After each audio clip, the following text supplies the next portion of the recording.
दूंगा हमेशा टाइम पे न्यूज, नहीं लूंगा आपसे कोई भी fee. Welcome back to Yogipedia episode number 243। इसी बात पे सब्सक्राइब करना तो बनता है क्योंकि फीस नहीं लगती ना, कर लो पहले तो। वेल हेलो, मेरा नाम है योगी और हमारी मुलाकात बार बार होगी। रणवीर सिंह पर बैन लगा है ये सबको पता ही है, लेकिन बहुत सारे लोगों ने इंक्लूडिंग मी इस न्यूज को थोड़ा गलत वे में ही ले लिया था। It's not ban actually, but it's a non cooperation directive. यानी फॉइस के जितने भी मेंबर्स हैं उनको कहा गया है कि रणवीर सिंह के साथ काम नहीं कर सकते, बट बाकी लोग उनके साथ बिना किसी रोक टोक के काम कर सकते हैं। रणवीर पर भी कोई बैन नहीं है एज सच। एंड वैसे ये फॉइस कोई लीगल बॉडी नहीं है कि कोई बैन लगा सके। सुनने में ये भी आया है कि बहुत सारे वर्कर्स इस रेस्ट्रिक्शन से खुश नहीं है, क्योंकि किसी ए लिस्टेड एक्टर के साथ काम न करना एक अपॉर्चुनिटी मिस करना ही होता है। एंड वो उस समय जब ऐसे छोटे मोटे आर्टिस्ट लोगों को काम मिलना इतना मुश्किल है इंडस्ट्री में। वैसे सुनने में ये भी आया है कि सलमान भाई is going to intervene in this matter and Ranveer और फरहान के बीच जो भी चल रहा है उसको सॉल्व करने की कोशिश करने वाले हैं। बट कुछ न्यूज तो ये भी कह रही है कि ये सब कुछ नहीं हो रहा। वैसे भी सलमान भाई के खुद के इतने पंगे हैं कि वो क्या ही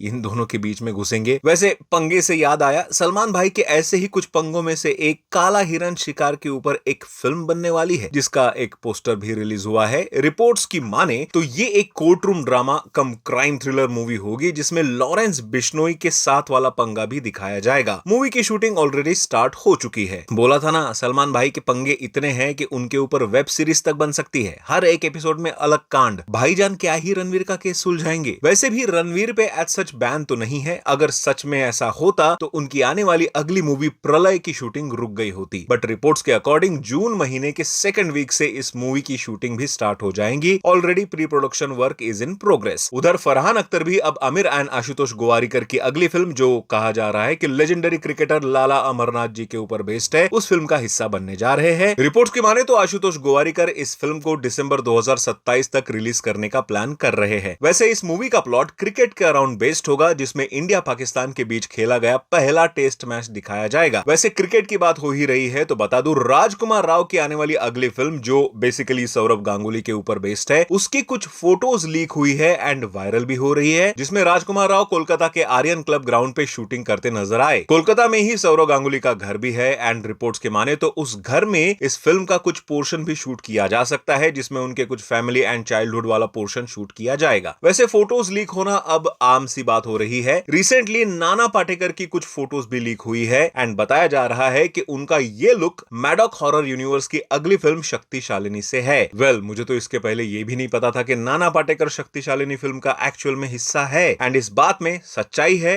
तो आई एम क्वाइट हैप्पी। उनका रोल बहुत दमदार होगा इस फिल्म में, लुक से भी समझ में आ ही रहा है। वैसे राजामौली एंड महेश बाबू की अगली फिल्म वाराणसी की एक लीक्ड फोटो बहुत चर्चा का विषय बनी हुई है। बताया जा रहा है कि ये फोटो उग्रभाती केव्स सीक्वेंस की है, जिसमें कोई एक्टर तो नहीं दिख रहे, बस इस सेट की एक फोटो है जिसमें भगवान की कुछ रॉक से बनी हुई मूर्तियां दिख रही है with blue screen all around, जिसको देखने के बाद लोगों ने इस मूवी के स्केल को लेके बहुत सारी बातें बनाना शुरू कर दिया है and yes, this photo is also going viral. वैसे रिसेंटली हॉलीवुड से आई एक मूवी बड़ी ही वायरल हो रही है। मैं बात कर रहा हूं ऑब्सेशन मूवी की, जिसको मैंने रिसेंटली देखा, रिव्यू भी किया है, देख लेना आराम से। बट इसके बारे में मैं इसलिए बता रहा हूं क्योंकि रिसेंटली बोला जा रहा था कि ये मूवी बहुत जल्द यानी 2 जून को ओटीटी पर आने वाली है विद ऑल डिलीटेड सीन्स जो थिएटर में नहीं दिखाए गए। But here is the twist, इस मूवी को थिएटर में इतना रिस्पॉन्स मिल रहा है कि मेकर्स ने इसका 2 जून का होने वाला ओटीटी रिलीज कैंसिल कर दिया है एंड थिएटर्स वाले अब इसके शोज भी बढ़ाने वाले हैं। वेल, अगर आप इसके स्पॉइलर से बचना चाहते हो तो मूवी को थिएटर में ही देख डालो भाई। चलो अभी ज्यादा टाइम वेस्ट ना करते हुए फटाफट वन लाइनर अपडेट्स भी दे देता हूं। सुनने में आ रहा है कि Alia Bhatt and Sharvari starrer wire of spy universe की अगली फिल्म अल्फा प्रीपोन हो चुकी है। अब यह मूवी 3 जुलाई को रिलीज होगी, जो पहले 10 जुलाई को रिलीज होनी थी, यानी अब एक वीक पहले आएंगी। चलो अच्छा है। वैसे भी पहले धमाल 4 3 जुलाई को रिलीज होने वाली थी, जो ऑलरेडी 17 जुलाई को पोस्टपोन हो चुकी है, तो ये मौका अच्छा है अल्फा के पास कि 2 वीक तक बिना कंपटीशन चल जाए। वैसे भी 2 वीक से ज्यादा ये मूवी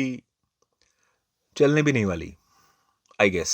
वैसे आजकल जब भी मैं ऐसी बातें करता हूँ तो थोड़ा डर लगता है, क्योंकि कोई भी ऐसी बातें सहन नहीं कर रहा। रिसेंटली रामचरण स्टारर पेद्दी से न्यूज आई है कि पेद्दी के मेकर्स ने ऑलरेडी लीगल एक्शन लेना स्टार्ट कर दिया है, जिन्होंने भी सोशल मीडिया प्लेटफॉर्म पर पेद्दी के बारे में टारगेटेड निगेटिव कैंपेन किया है। रिपोर्ट्स की माने तो गुंटूर एंड हैदराबाद के 2 लोगों के ऊपर एफआईआर ऑलरेडी फाइल हो चुकी है, जिन्होंने multiple Instagram and Twitter account पे पेद्दी के अगेंस्ट निगेटिव कैंपेन चलाया है। 15 जून को सनी देओल की अगली फिल्म बंटवारा 1947, यानी जो पहले लाहौर 1947 नाम से थी, उसका टीजर आ सकता है, जिसको लॉन्च करेंगे आमिर खान। सुनने में आ रहा है कि रजनीकांत स्टारर जेलर 2 में ऋतिक रोशन का पोटेंशियल कैमियो हो सकता है। बंद करो रे तुम न्यूज वालों ऐसी फालतू न्यूज बताना, कभी शाहरुख कभी ऋतिक। न्यूज में रहने के लिए कुछ भी मतलब कुछ भी चल रहा है आजकल। थंबनेल में भी डाल देते हैं लोग आजकल। मेरे साथ साथ इस न्यूज पे किसी को भी भरोसा नहीं है।